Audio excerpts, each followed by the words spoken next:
The poor girl only had $5.00 for a blind date.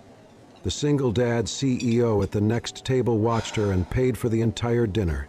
The restaurant buzzed with the quiet murmur of weeknight dinners, soft music playing, glasses clinking gently, silverware tapping porcelain. Candlelight flickered from the center of each table, casting warm shadows against deep wooden booths and navy blue linens. It was not a five-star place, but it was the nicest Haley had ever been to on a date. She stepped inside hesitantly, the bell above the door chiming as if announcing her arrival a little too loudly. Her hands smoothed the sides of her dress, a vintage piece, pearl-colored, fitted at the waist, the fabric just beginning to fray at the edges. It had belonged to her mother. She had only worn it once before, years ago, to her college graduation. Tonight it felt like armor and hope all in one. She had curled her blonde hair that afternoon in her tiny apartment, applying a little makeup she barely had money for. Her lips wore a soft pink. Her nerves, however, wore no disguise. A hostess approached with a polite smile. "Reservation for Haley," she said, her voice firmer than she felt. "Right this way." She followed the woman to a small table by the window. The light above it glowed softly. It felt like it was waiting for something to happen. Haley sat with care, her purse clutched in her lap, her knees drawn close beneath the table. She glanced once at the time, 6:45 p.m. She was 15 minutes early. Good. She needed time to breathe. Maybe, just maybe, this time will be different. She scanned the room, pretending to look casual, but her eyes landed on the entrance every few seconds. She had met him on a dating app. Aaron. He had seemed kind, thoughtful, not pushy. His messages were short but sweet. When he had suggested this place, she had hesitated at first, then said yes. It had taken her months to say yes to anyone, years if she was honest with herself. At a table not far from hers, a man in a charcoal gray suit stirred a glass of scotch. His posture was relaxed, but his eyes weren't. Ethan Blake had just left a long meeting, one of many lately, but the tension from his day had not followed him into this moment. Instead, his gaze settled on the young woman near the window. She had walked in with so much hope and just a little trembling. Something about her reminded him of the past, of when he used to believe things could begin with a look across a table. 15 minutes passed. Then 30. Haley shifted in her seat. She checked her phone again. No messages. She scrolled through the last one he had sent earlier that afternoon. "Can't wait to see you tonight." She smiled at it again, as if trying to remind herself it had been real. At 7:15, she sent a quick message. "Hey, I'm here, just checking in." Still nothing. She waited, looked up each time someone walked in, tried not to fidget with her napkin too much. At 7:30, she called. It rang once. Voicemail. A server approached her table gently. "Miss, would you like to go ahead and order something? We're starting to fill up." Haley blinked. "Oh, I'm actually waiting for someone. Just a little longer." The server nodded and moved away. Haley opened her small purse. Inside was a folded $5 bill, her emergency fund, if she was being honest. She had not planned on ordering much, maybe tea if she absolutely had to, but she had hoped the man would arrive and offer to share a meal. She had hoped for something more than this. Her phone buzzed. A message. She opened it. "Wow, you actually went. I was just messing with you, sorry. But you're not really my type. Not worth the Uber." Another message came in right after. "You seem nice, but seriously, you thought I was actually coming?" The screen blurred. She blinked hard, forcing back the sting. Her jaw tightened. She could feel people around her, couples laughing, waiters moving, glasses clinking. But it all turned to static. Her fingers curled around her napkin. She refused to cry. Not here. Ethan, still seated nearby, caught the moment she put her phone down. He had not heard the words, but he had seen enough. He saw the color drain from her face. He saw the way she straightened her spine, like it was the only thing holding her up. And he saw the familiarity in it all. Because once, long ago, he had waited too. Not for a girl to show up, but for someone to believe he was enough. Haley sat still for a long moment, fingers trembling around the napkin in her lap.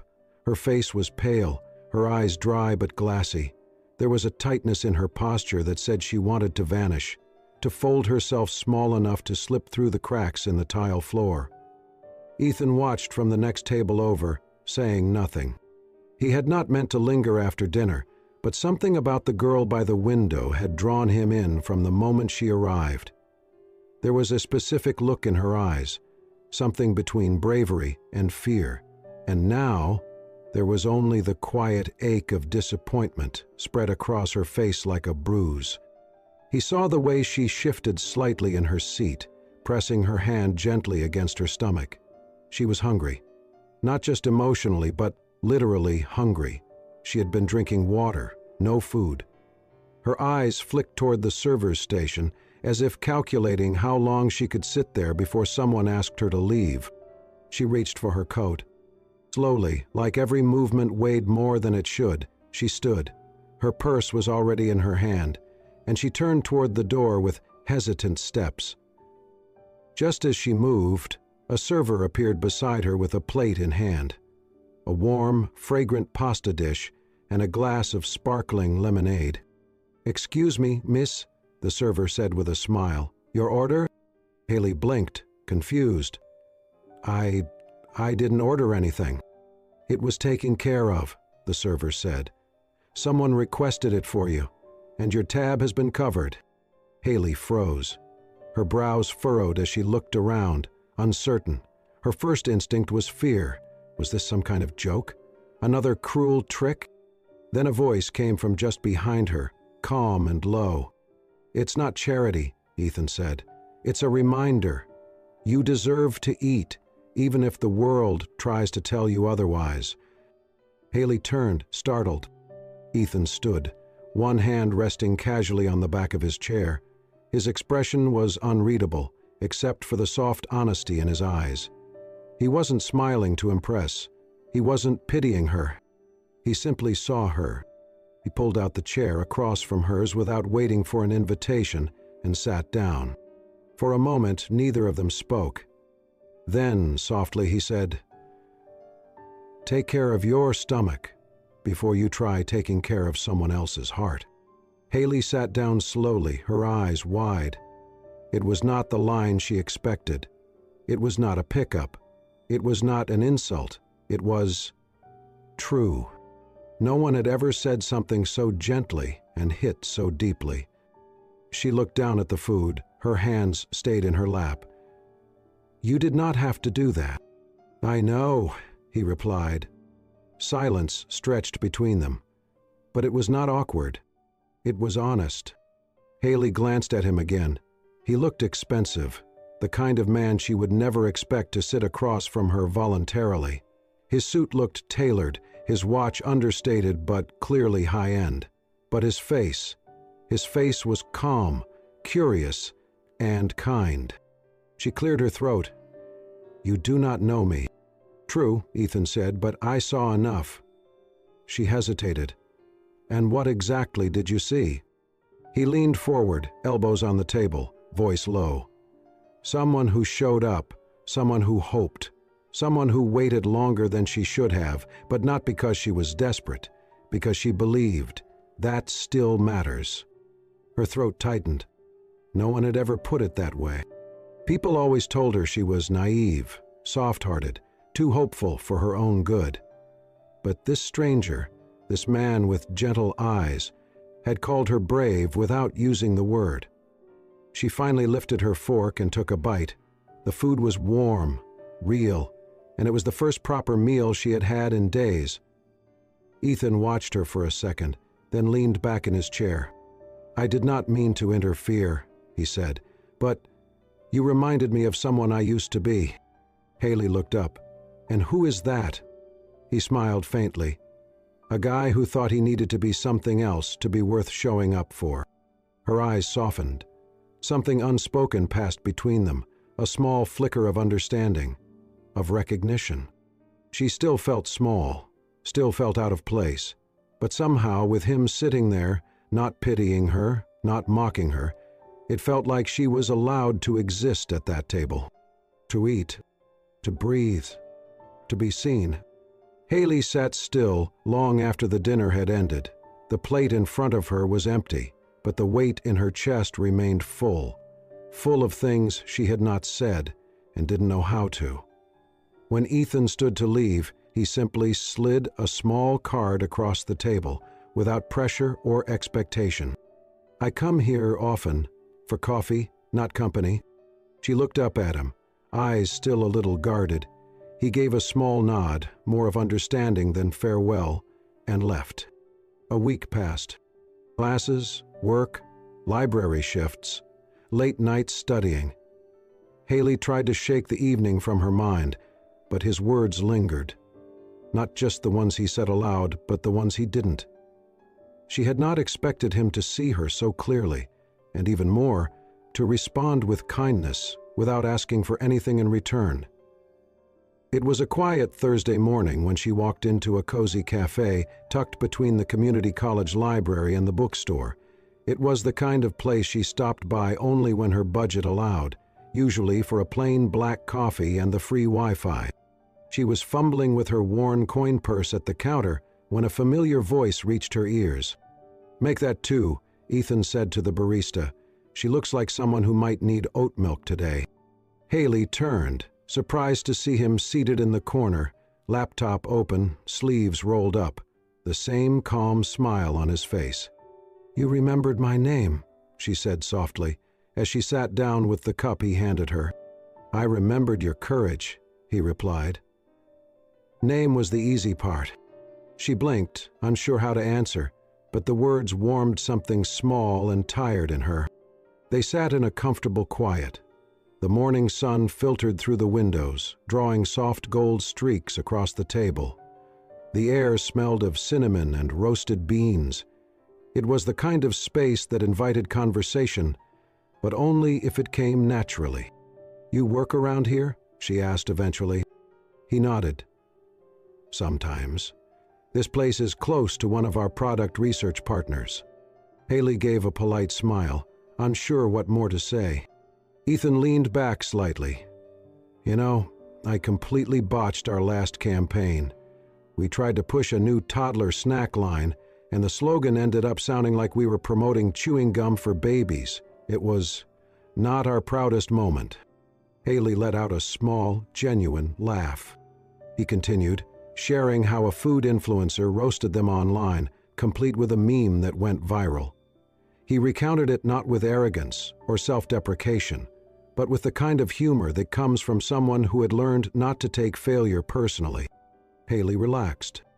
No pity, no questions about her past, no awkward comments about that dinner. Just a man sharing a story. Not as a CEO, just as a person. She sipped her coffee. "That slogan sounds like something my anatomy professor would hate." He grinned. "I could use someone like you in the copywriting department." She raised a brow. "I am a broke nursing student, not a branding expert." "Exactly," he said. "You read people better than the marketers do." They chatted for a while about coffee preferences, about weird childhood snacks, about how she once tried to cut her own bangs with safety scissors. The lightness of it surprised her. When she stood to leave, she expected him to say something to extend the moment, but he just smiled, nodded, and let her go. No pressure, no invitation, just respect. And as she walked away, Haley realized she was smiling again. Not because someone had rescued her, but because someone had listened, and remembered, and laughed with her. For the first time in years, she felt like she had shared a table not out of desperation, but out of choice. And maybe, just maybe, that made all the difference. The conference room was modest but thoughtfully arranged, with white folding chairs facing a screen where colorful slides showed cartoon vegetables and smiling toddlers. A long table in the back offered fruit cups, granola samples, and boxed smoothies, all labeled with the company's name, Blaine Organics. Haley sat in the third row, notepad in her lap, pen poised. She wore her light blue scrub top under a simple cardigan, her hair pulled back in a low bun. Around her sat young mothers, a few pediatricians, and a couple of curious nutrition students. It was not often she got to attend events like this. She usually could not afford the time or the registration fees. But Ethan had texted her a week earlier with a personal invite and a waived fee. Thought this might align with your studies, no pressure. So she came. The presenter introduced the topic: early childhood nutrition, food safety, and allergen awareness in store-bought products. As the slides continued, Haley raised her hand twice, once to ask about preservative levels in toddler snacks, and once to point out a discrepancy in the allergy labeling system. Both times, the speaker paused, surprised. "That's a great question," he said after the second one, "and a really sharp observation." Ethan, standing near the back in a navy blazer, watched quietly. He had seen plenty of ambitious interns, sharp employees, and confident experts. But there was something rare about Haley's voice. She was not trying to impress anyone. She just cared. She asked questions like someone who would one day be in a position to save a life because of them. After the workshop, while others milled around the snack table or handed out resumes, Haley slipped out quietly, heading toward the library down the block. She loved this library. It was warm, tucked between two office buildings, and had a quiet study room with a view of a tiny garden.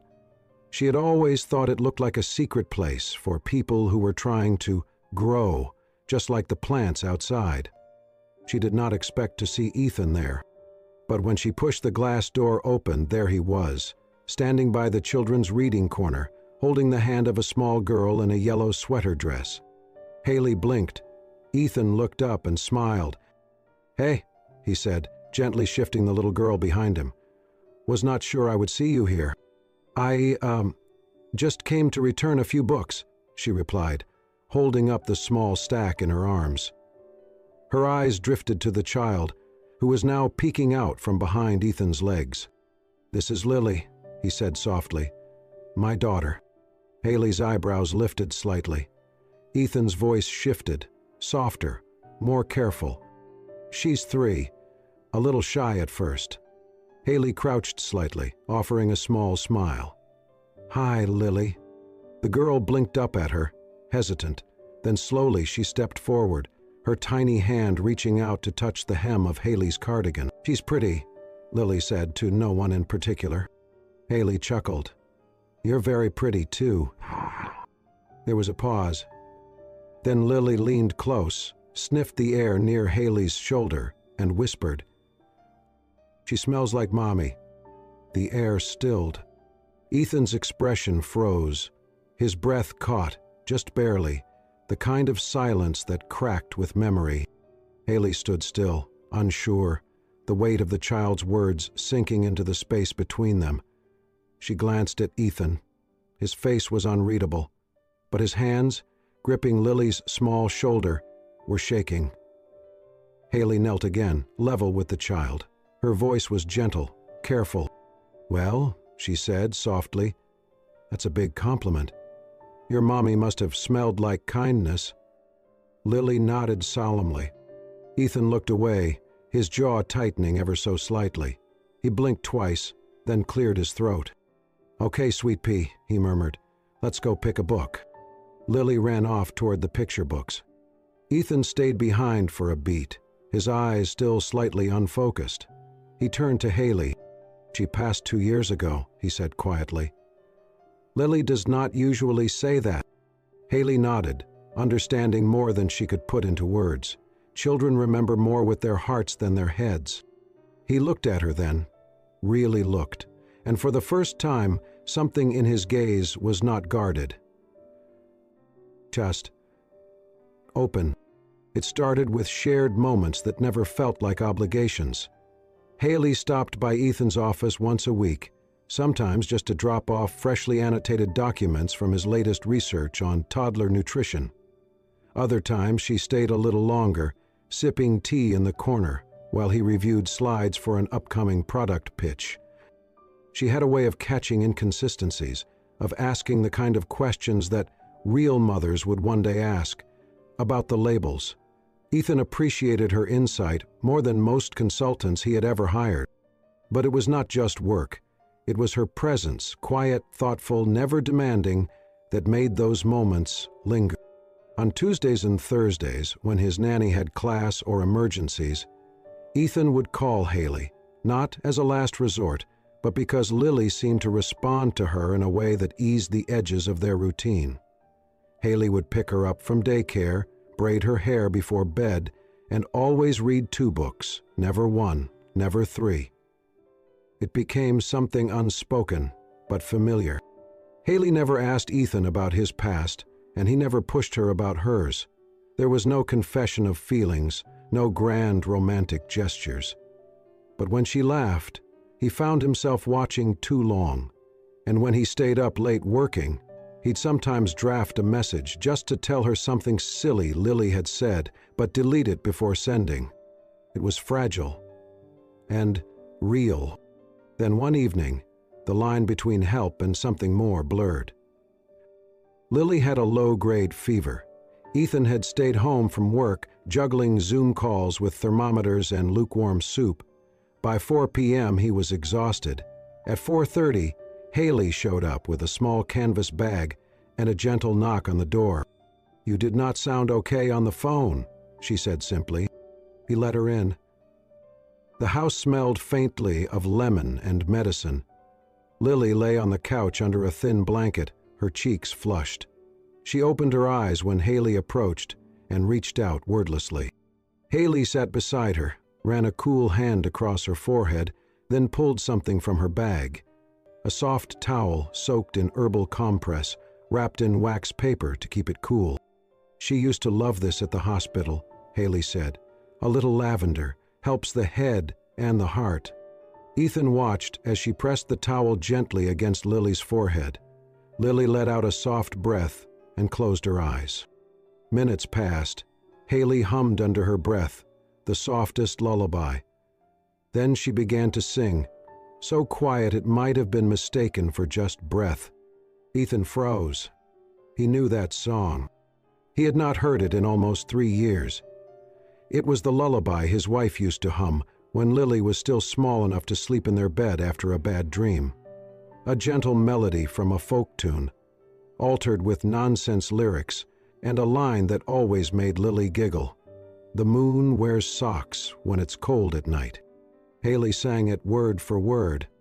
Ethan's knees gave slightly, and he sank into the armchair behind her, his breath shallow.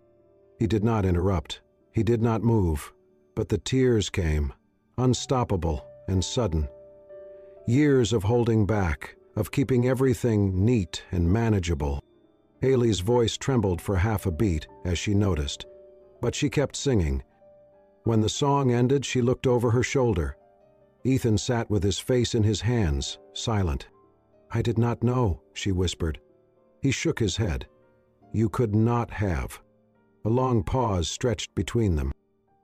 "She used to sing that every night," he said hoarsely. "I thought Lily had forgotten." Haley looked down at the little girl who now slept peacefully in her lap. "Children don't forget love," she said. "They just wait to hear it again." He nodded slowly. No declarations, no confessions. But when Haley gently placed a blanket over Lily's legs and leaned her head against the back of the couch, Ethan did not move. They sat like that for a long time, one man, one woman, and a sleeping child, without naming what they were becoming. But it was already there. Free, not separate anymore, just quietly becoming one. The letter arrived in a plain envelope with the name of the scholarship committee printed neatly at the top. Haley stared at it for a full 5 minutes before tearing it open with shaking hands. She read the first line once, then again, then a third time, before letting out a breath she hadn't realized she was holding. The local police force was his day job. It had seemed as if she and Joe had become, like him, a part of the pub. Full tuition, 1-year program, pediatric specialization, out of state. It was everything she had worked for, everything she had quietly hoped for on nights when the world felt too heavy and the future too far away. But instead of elation, her chest tightened, because it meant leaving the quiet warmth of Ethan's kitchen, leaving Lily's bedtime stories, leaving the strange, steady rhythm of something that felt almost like a life. She waited 3 days before telling him. They were at the park, Lily chasing soap bubbles while Haley sat beside Ethan on the bench, the letter folded neatly in her coat pocket. "I got the scholarship," she said softly. Ethan turned to her, eyebrows raised, smile immediate. "Haley, that's incredible." She nodded, eyes fixed on the ground. "It's in Oregon, starts in August, 1 year." The wind rustled through the trees, scattering golden leaves across their feet. Ethan was quiet for a moment. Then he said, "You should go." Her eyes snapped up, surprised. "You think so?" He nodded. "You earned it. But what if—" She swallowed. "What if you think I'm just leaving when things get good, like I used you for stability and now I'm walking away?" Ethan's face softened. He shook his head slowly. "Loving someone," he said, "doesn't mean holding them. It means not clipping their wings."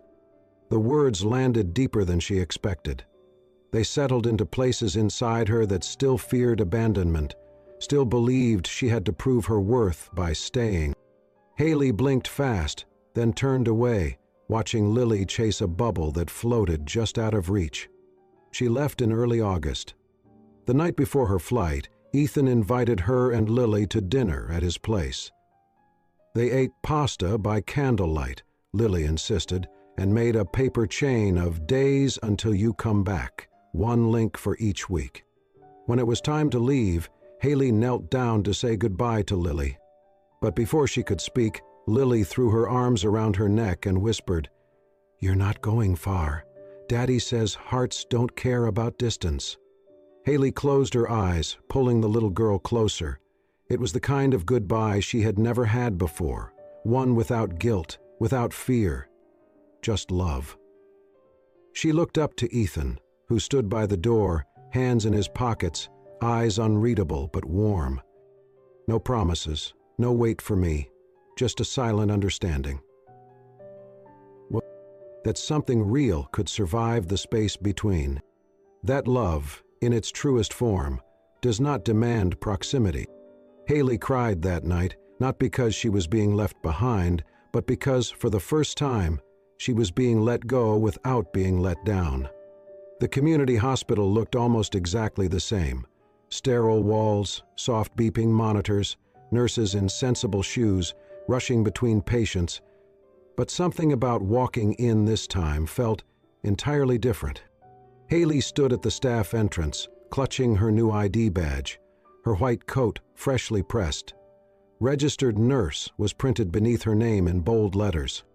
She had done it. After a year of grueling coursework, night shifts, and missing home more than she ever expected, she was back, stronger, steadier, and more certain of who she was than ever before. The morning passed in a blur of introductions, paperwork, and catching up with familiar faces from her intern days. Just before lunch, a nurse handed her a sleek white envelope. "There's an event this afternoon. You're invited," she said with a wink. The invitation was simple, elegant. Product launch, her first spoon. A celebration of nourishment, dignity, and second chances. Location, rooftop garden, Blake Nutrition Co. Time, 3:00 p.m. She knew instantly who it was from. At exactly 3:00, Haley stepped out of the elevator into the rooftop garden, an airy space lined with flowering herbs, hanging lights, and rows of white chairs. A long table in the center displayed pastel-colored packaging, each box marked with the same soft script. Her first spoon, for the women who stayed hungry to feed hope. Haley stopped in her tracks. Her throat tightened as she looked at the design. It was subtle, but the silhouette on the side of the box, a woman cradling a child close, a spoon in her other hand, was unmistakably familiar. Ethan was standing near the podium, speaking to a small crowd of investors, staff, and press. His voice was calm, focused, but when his eyes met hers across the rooftop, the corners of his mouth lifted, just slightly. He finished his speech, shook a few hands, then walked directly toward her. "I wasn't sure you would come," he said. "I wasn't sure you'd still remember me," she replied softly. "Impossible," he said, eyes warm. They stood for a moment in silence, the noise of the event fading into the background. Then, slowly, Ethan reached into his pocket and pulled out a small box. He did not kneel. He did not speak in grand declarations.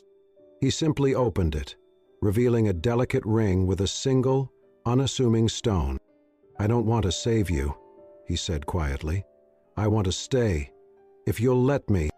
Haley stared at the ring, then at Ethan, his face older than when they first met, eyes still carrying the weight of his past, but now softened by something else. She did not cry. She did not tremble.